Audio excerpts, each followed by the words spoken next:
PM ने की भारतीय खिलौना उद्योग की संभावनाओं की चर्चा, देसी खिलौने खरीदने की अपील की।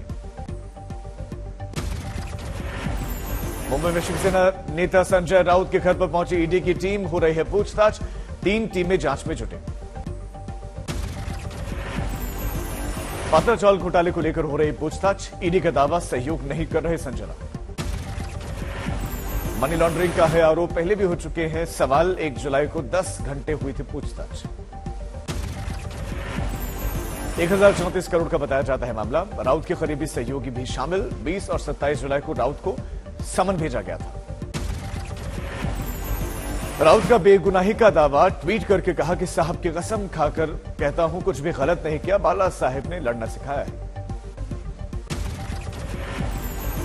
बीजेपी नेता राम कदम बोले, कानून के सामने सब समान, राउत ने कुछ भी नहीं किया तो डर क्यों। किरीट सोमैया ने भी राउत पर उठाए सवाल। तो ईडी अफसरों ने जब उन्हें जांच के लिए बुलाया 3 दिन पूर्व, वे क्यों नहीं गए? अफसरों के सवालों से बचने का क्या कारण?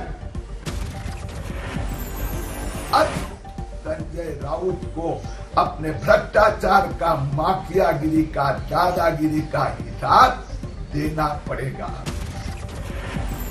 ईडी के दफ्तर के बाहर संजय राउत के समर्थकों का जमावड़ा कर रहे हैं नारेबाजी। राउत समर्थकों का दावा, साजिश के तहत संजय को फंसाया गया, साबित होंगे बेदाग। कश्मीर के बारामूला में एनकाउंटर, सुरक्षा बलों ने एक आतंकी को मार गिराया। मारे गए आतंकी से मिले हथियार और दस्तावेज, मई से आतंकवादी गतिविधियों में शामिल था आतंकी।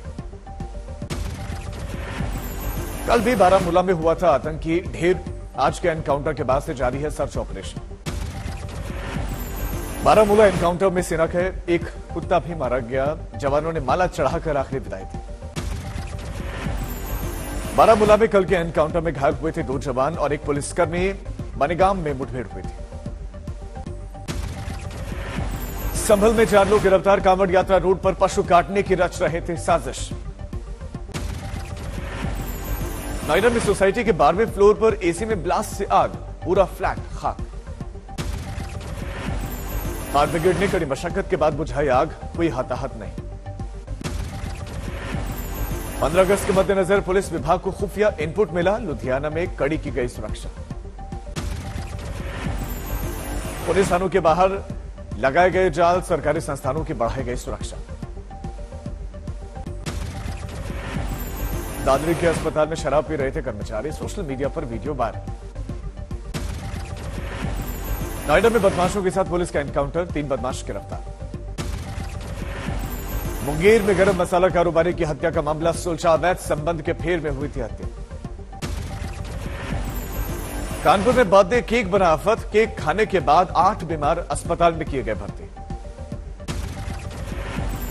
समस्तीपुर में भूकंप के झटके, कोई बड़ा नुकसान नहीं।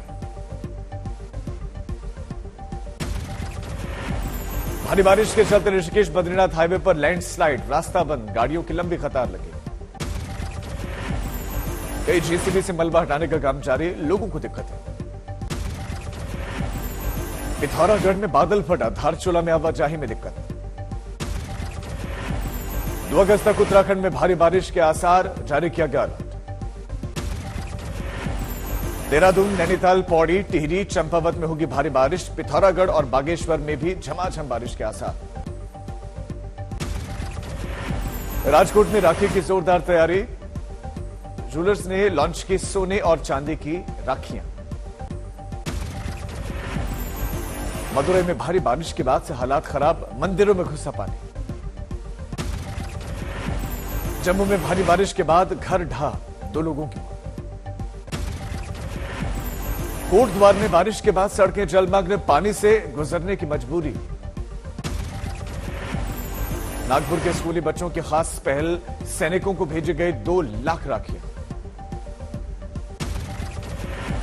देश में 19,000 नए कोरोना के केस, 39 की हुई मौत।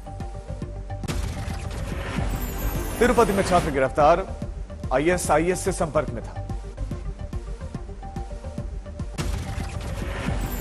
जोधपुर में पेट की दर्द की शिकायत के बाद पेट का ऑपरेशन, निकले पूरे 61 सिक्के।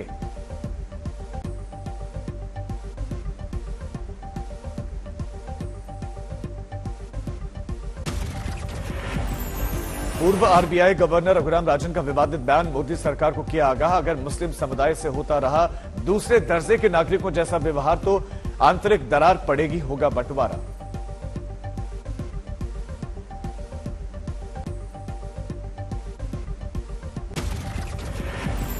Confront and defeat majoritarian authoritarianism. For one, any attempt to make second-class citizens of a large minority will divide the country and create internal resentment. All India professional conference के 5वें वार्षिक समारोह में रघुराम राजन ने यह विवादित बयान दिया। कहा, ऐसा कोई भी प्रयास देश में विदेशी हस्तक्षेप को बढ़ावा देगा। रघुराम राजन ने यहां तक कहा कि जब कोई देश रोजगार सृजन में विफल रहता है तो अल्पसंख्यकों को निशाना बनाने की कोशिश करता है तो यह अच्छा नहीं होता। रघुराम राजन ने कहा कि हमें यह समझना होगा, उदारवाद धर्म विरोधी नहीं, हर धर्म का सार अच्छाई की तलाश। शिक्षक भर्ती घोटाले में आज भी पार्थ चैटर्जी और अर्पिता बनर्जी से कोलकाता में ईडी करेगी पूछताछ। घोटाले में हर दिन हो रहे हैं नए नए खुलासे। लंबे वक्त से पार्थ और अर्पिता मुखर्जी की दोस्ती, साझा संपत्ति का हुआ खुलासा। दोनों ने मिलकर शांति निकेतन में फार्म हाउस खरीदा था। साल 2012 में पार्थ और अर्पिता ने 10 कट्टा जमीन पर खरीदा था फार्म हाउस। 20 लाख रुपए में हुआ था एक मंजिला फार्म हाउस का सौदा। बीजेपी नेता सौमित्र खान का आरोप सिर्फ पार्थ का ही नहीं है ये पैसा, इसके पीछे सीएम ममता बनर्जी के भतीजे अभिषेक बनर्जी का भी हाथ। बीजेपी नेता सौमित्र खान टीएमसी प्रवक्ता कुणाल घोष पर भी जमकर बरसे, उन्हें बताया चोर। शिक्षक भर्ती घोटाले से किनारा करने वाली ममता सरकार अब एक लेटर हेड पर घिरी। जलपाईगुड़ी के जिला टीएमसी अध्यक्ष महुआ गोप के लेटर हेड पर अभ्यर्थियों की सिफारिश की गई थी। टीएमसी नेता महुआ गोप का लेटर हेड पर था 3 अभ्यर्थियों का नाम, रोल नंबर और इंटरव्यू के पैनल का जिक्र। अर्पिता मुखर्जी के बेलघोरिया वाले 2 फ्लैट पर ईडी ने फिर मारा छापा। सीसीटीवी और रजिस्टर बुक की जांच की गई। पश्चिम बंगाल शिक्षक भर्ती घोटाले को लेकर बीजेपी का प्रदर्शन, ममता के इस्तीफे की मांग की। पार्क के फार्म हाउस के केयरटेकर झरना दास ने कहा, सिर्फ अर्पिता ही फार्म हाउस पर आती थी। हावड़ा में झारखंड कांग्रेस के 3 एमएलए से भारी मात्रा में कैश जब्त। एक कार में सवार थे 3 विधायक। पुलिस ने सभी को हिरासत में लिया। कांग्रेस ने तीनों को पार्टी से निलंबित किया। कोलीबिरा के कांग्रेस विधायक नमन विशेल कोंगारी, खिजड़ी के विधायक राजेश कच्छप और जामताड़ा से विधायक इरफान अंसारी से भारी मात्रा में कैश मिला। कांग्रेस के 3 विधायकों से बरामद कैश इतना ज्यादा है कि पुलिस को गिनने के लिए मंगानी पड़ी मशीनें। कैश के स्रोत की तफ्तीश जारी। कांग्रेस विधायकों से कैश रिकवरी पर टीएमसी को पलटवार का मौका मिला, किया ट्वीट, ये पूरी तरह चौंकाने वाला। विधायक इरफान के भाई का आरोप, फंसाने की हो रही है साजिश। खरीदारी करने गए थे विधायक। पटना में बिहार बीजेपी की 2 दिवसीय बैठक का आज अंतिम दिन। आज मीटिंग में शिरकत करेंगे केंद्रीय गृह मंत्री अमित शाह। बीजेपी अध्यक्ष जेपी नड्डा पहले से पटना में मौजूद हैं। अमित शाह और नड्डा आज 750 प्रतिनिधियों और 350 पदाधिकारियों को संबोधित करेंगे। पटना में बीजेपी की बड़ी बैठक को 2024 के चुनावों का रोड मैप बताया जा रहा है। और बैठक में बीजेपी के किसान मोर्चा, महिला मोर्चा, एससी मोर्चा, युवा मोर्चा, एसटी, ओबीसी और अल्पसंख्यक मोर्चा शामिल। कल पटना में जेपी नड्डा ने रोड शो के बाद रैली की थी। कहा, अटल जी की विकास योजनाओं को यूपीए सरकार ने रोका था, लेकिन मोदी सरकार में गति मिली।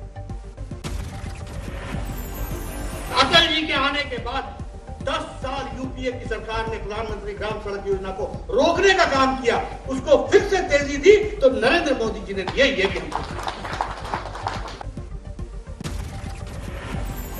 कर्नाटक में फाजिल मर्डर केस में सीसीटीवी फुटेज आया सामने। कातिलों की कार कैमरे में कैद। सफेद कार में आए थे कातिल, पुलिस ने कार बरामद की। कर्नाटक में बीजेपी युवा मोर्चा के नेता प्रवीण नेटारू हत्याकांड की जांच तेज। पुलिस ने 25 लोगों को हिरासत में लेकर पूछताछ की। 5 को छोड़ा, 20 अब भी हिरासत में। कर्नाटक में यूपी के योगी राज के तौर पर अपराधियों के खिलाफ एनकाउंटर मॉडल की फिर उठी मांग। अब सीएम बसवराज बोम्मई के राजनीतिक सचिव रेणुकाचार्य ने गुहार लगाई। रेणुकाचार्य बोले, मैं अल्पसंख्यकों को आतंकवादी नहीं कहूंगा, लेकिन कुछ गुंडे जो आजाद हैं वो दया के पात्र नहीं, उनका एनकाउंटर होना चाहिए।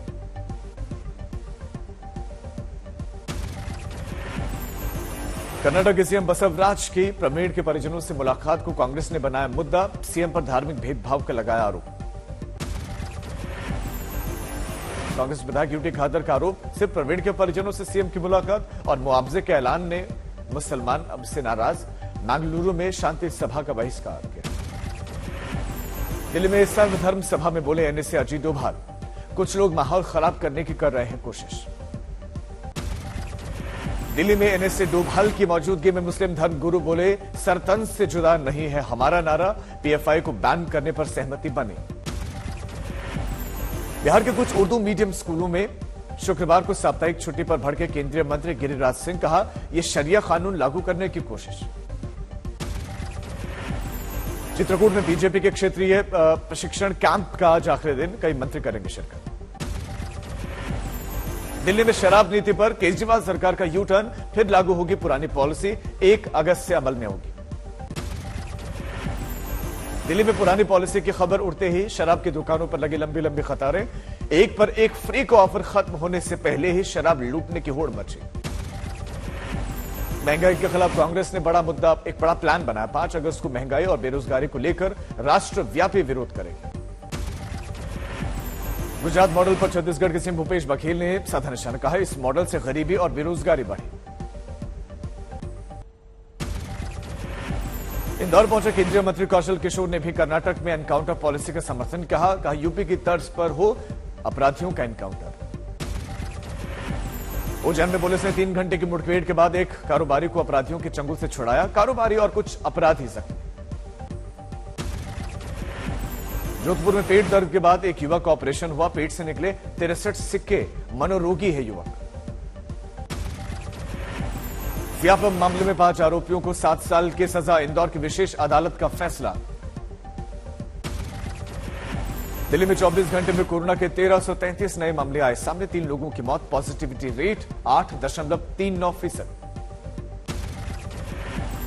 कॉमनवेल्थ गेम्स में भारत के मीराबाई चानू ने रचा इतिहास, 39 किलो वर्ग में जीता गोल्ड मेडल, बिखेरी सोने की चमक। मीराबाई चानू ने 49 किलो वर्ग में 201 किलो वजन उठाकर लगातार दूसरी बार वो चैंपियन बनी, प्रतिस्पर्धा में सबसे ज्यादा भार उठाने का दर्ज किया कॉमनवेल्थ रिकॉर्ड।